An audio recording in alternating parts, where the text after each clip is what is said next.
Hello everyone, and welcome back to Inside Games, the only gaming news show brave enough to use tilt controls. Oh yeah, you know someone's bringing the heat in the Mario Kart lobby when they drop that little brag. Unfortunately, Nintendo isn't bringing the heat anywhere this week, as they finally revealed the next hardware revision of the Switch, and it's nothing. Hey, come on, it's a new screen. That's exciting. What else?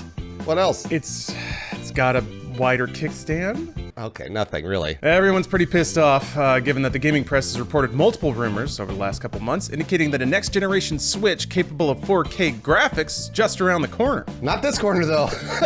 Nintendo announced the highly anticipated upgraded Nintendo Switch on July 6th, containing none of the rumored upgrades fans were hoping for. It's almost like the exact opposite. Nintendo's gonna Nintendo, man. I love it. So yeah, Nintendo's branding department pulled an all-nighter and named the new model the Nintendo Switch OLED model. Its banner upgrade is, yeah, you guessed it, it's an OLED display compared to the original's LED screen. So they just slapped organic right there. Oh, but it's gotta be bigger, though. It's gotta be bigger, though, right, Lawrence? I mean, it's a little bit bigger. So the new model is nearly exactly the same size as the original Switch. It's one. Oh, so it's not bigger. The model itself is not bigger. No, it's 1/10 of an inch wider. Which actually means it doesn't work with certain Labo builds because it doesn't fit directly. Oh. Yeah, I know. That's a bummer. Everybody's gonna be crying over that one. But oh, jeez. It does manage to have a bigger screen, so that's something. Because it has a smaller bezel, the little black stuff around the corner. It's got a smaller border. The OLED model will have a 7-inch screen compared to the original Switch's 6.2 inches and the Lite's 5.5 inches. Other various upgrades include 64 gigabytes of internal storage over the original's 32 gigabytes, a dedicated Ethernet port on the dock, removing the need for a USB adapter, that's nice, a wider and more adjustable kickstand, and upgraded front audio out of the Switch speakers. Yeah, the screen, despite gaining size and clarity, is still 720p resolution. Apart from that, all the processing guts and the battery are still exactly the same. Nintendo confirmed as much to The Verge. Yeah, which also means it's the same drift-prone Joy-Cons. Oh, come on, guys. So that's exactly why the internet's Nintendo ride or dies didn't really have the best week. They were all hyped up for a 4K capable Switch so they could finally see Peach's razor burn. Instead, it's just a slight upgrade that if we're being honest, everyone's gonna buy it anyway. Oh, absolutely. Speaking of which, the price got a small upgrade too. The Nintendo Switch OLED model releases on October 8th for $349.99. That's right, it is $50 more expensive. Ooh, the 0.8 inches translates, and 32 gigabytes of storage translates into $50. I mean, yeah, let's be real, you didn't expect Nintendo to eat the cost on that bigger screen, did you? Come on. Think Nintendo's just made of wired Ethernet ports? Ooh, suddenly speakers grow on trees now. Oh man, yeah, Nintendo will absolutely get paid in the end. They are so good at that. They really are, oh my god. So, Still, the OLED model it's not the Switch Pro people were hoping for and expecting. Yeah, so where did the rumor even come from? I know we reported this a while back. I always loved trying to trace back internet telephone and see where it actually started. So back in March, Takashi Mochizuki and Sohee Kim reported via Bloomberg from an inside source regarding a new model of Switch that included a 7-inch OLED display. That ended up being true. But Mochizuki later released another report in the following weeks with Ian King offering further rumored details that didn't end up happening, at least not yet. So the second report claimed that Nintendo would add faster NVIDIA chips featuring DLSS or Deep Learning Super Sampling so that games could use 4K resolution when docked. Ah, yes, sure. Let's just for fun pretend like I don't know what that means, Lawrence. Let's just pretend. All right, so DLSS is it's kind of a technological cheat to render games in a higher resolution than you normally can. It uses AI to sort of guess what particular pixels of an image will be, so that the computer doesn't actually have to render the whole thing. In this case, a Switch Pro could render a game well under 4K, like maybe 2K resolution or even 1080p, with AI guessing what an actual 4K image would look like. So it basically blows it up and then uses AI to guess what all the little pixels would be in the middle. It's not perfect. Often you get weird ghosting fuzziness with images in motion, but it's getting better year by year and it definitely offers huge performance boosts. We've seen it on PC for years now. Yeah, I gotta use it on Cyberpunk, because that game is a beast, good god. Using DLSS, theoretically, that sort of bridges a weird cognitive gap. Nintendo, they're not usually beasts with hardware. They typically like to sell hardware that's like 5 years old and pocket all the money in the middle. So Using DLSS and a slightly upgraded Switch makes it starts to make sense why a Switch could theoretically start to hit 4K without actually chasing the hardware that that Microsoft and Sony do. Right, and that's why the rumor sounded feasible. Although it did seem weird that a 4K capable Switch would still run in 720p in handheld mode. It was kind of strange. Yeah, that we remarked as such in our previous coverage. Something really didn't add up about that. The idea that Nintendo was ordering all these 720p displays to go in a 4K Switch, that seems strange. It didn't really add up. Well, Lawrence, I love to say this. We were right. It didn't add up because it's not adding up. They aren't the same Switch. Yeah. And this is the other thing that didn't really add up about it. It shouldn't really be a surprise as well. Nintendo themselves said a 4K Switch isn't happening, at least not yet. Yeah, and they said that multiple times. Nintendo President Shuntaro Furukawa spoke with Japanese publication Nikkei in February, stating that, quote, "The life cycle of the Switch is about the middle stage." So, it doesn't really sound like they're on the precipice of a major hardware revolution or even evolution, does it? Not at all. Nintendo restated this during an investor Q&A in May as well, repeating that they, quote, "are still midway through the Switch cycle when addressing increased R&D spending." There's multiple ways to interpret that, I guess. If you really want to believe that a 4K Switch is coming up next month, you might interpret those remarks to refer to a Switch family of consoles, of which the 4K Switch is just part of that. It's part of the whole family and the whole run. I could buy it. Kind of makes sense. The Switch came out 4.5 years ago, which means Nintendo thinks the Switch is going to continue to sell for 9 years. That's an outrageous amount of time for a single locked hardware spec. It really is. The last two console generations lasted about 7 years each, and even those were longer than typical console generations. Yeah, with numbers like that, Nintendo's almost touching the legendary run of the Game Boy, which across various models enjoyed a 14-year lifespan from 1989 to 2003. Yeah, they're starting to treat the Switch more like a handheld than a console, which kind of makes sense.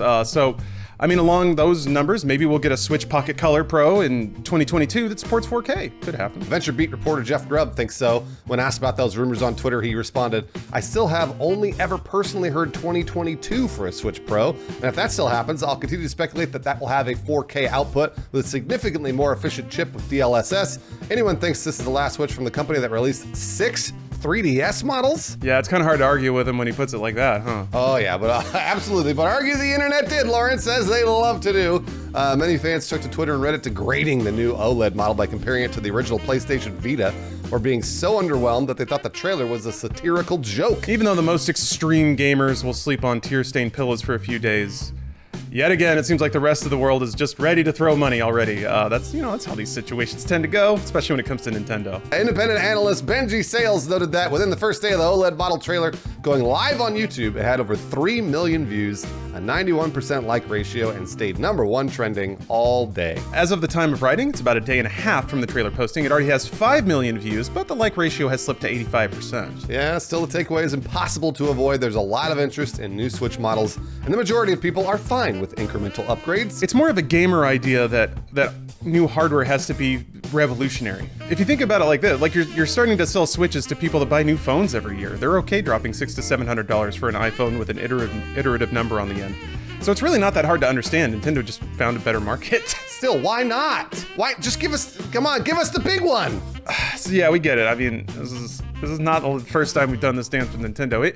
It would be great to have a gaming platform like the Switch that isn't 5 years behind the hardware curve, but for Nintendo, there's just not a lot of reason for them to pull the trigger on something like that right now. I'm sure you ask this at home all the time. Why? Well, the easy answer is that Nintendo is greedy, but the real answer is that Nintendo is just amazing at business. They very intentionally positioned themselves in the market so they can ignore all the factors that force Sony and Microsoft to compete with each other for processing power.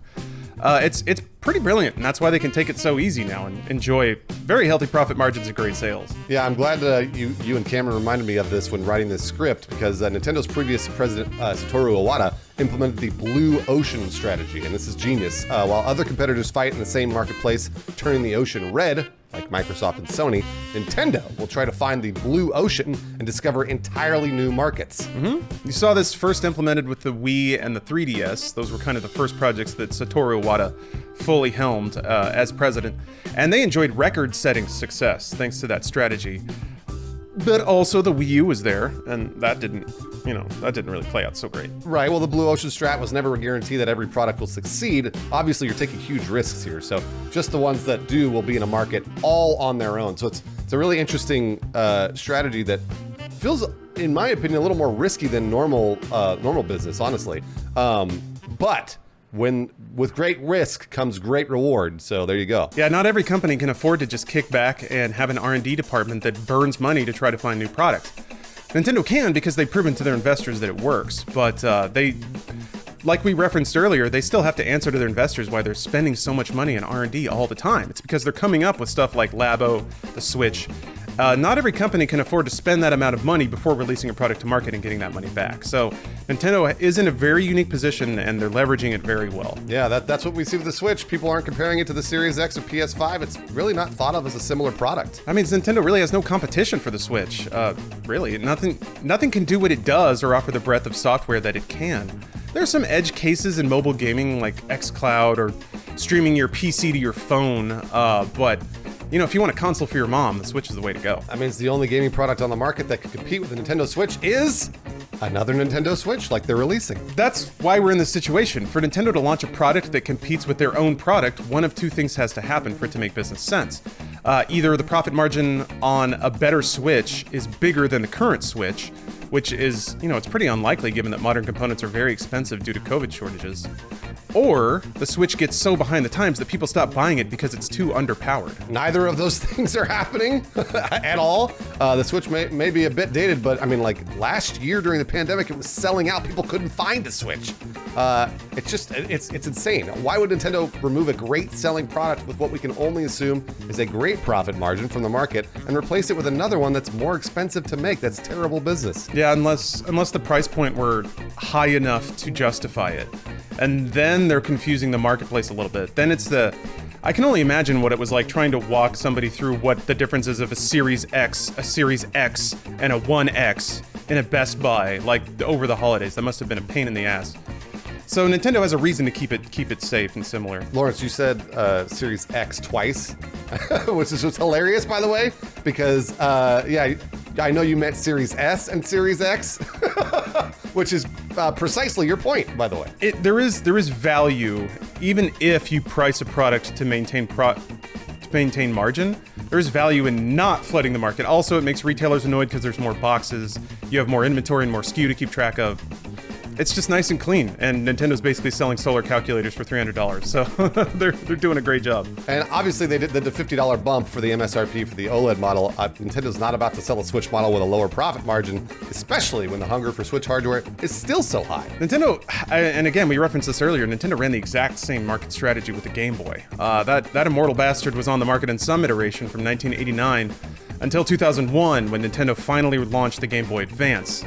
The tech was there years before Nintendo actually released a successor, but the Game Boy kept selling thanks to iterative hardware releases like the Game Boy Pocket, Game Boy Color, and of course the phenomenon that was Pokemon. Yeah, they even managed to outsell the technologically advanced PSP and Vita with the DS and 3DS, respectively. They've run this game plan before and it's worked every time, so while we'd like a 4K Switch too, we have to admit that just wouldn't be very Nintendo to release that right now. Yeah, admittedly, even 2022 kind of seems too early for Nintendo to release that new Switch at 4K.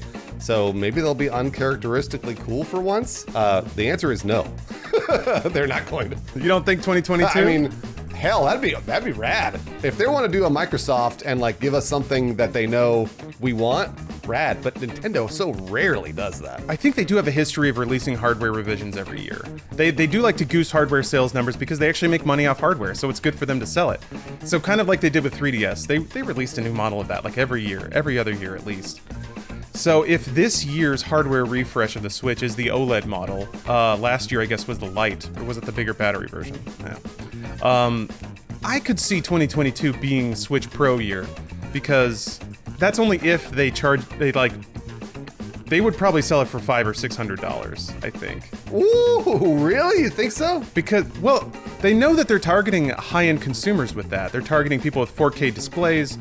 Not everyone that they're going to sell a Switch to has that. They're even selling a Switch Lite, which doesn't even dock. So I think if they're going to release something like a Switch Pro, and they're even going to, well, I guess Switch Pro is a name we made up, but whatever they call it, if it's targeting like gamer spec and it's coming out with what Nintendo probably considers more gamer-focused titles like Breath of the Wild 2 and Metroid Prime 4, again, all heavily theoretical, but I could see them releasing that system with those games to target the gamers, the people who are mad about all this, but they're gonna make sure that the gamers pay for it because early adopters typically have deep pockets. I have bad news for all the viewers out there.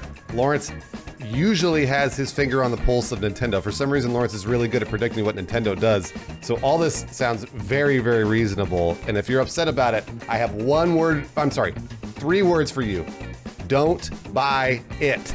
If you're upset about it, don't buy it. That's it. That's the easiest way to tell Nintendo you're upset. That's the only way Nintendo will actually hear you, is if you don't spend the money. But if you get mad about it and still spend the money, they gotcha. Well, Bruce, I have something even more nihilistic to say.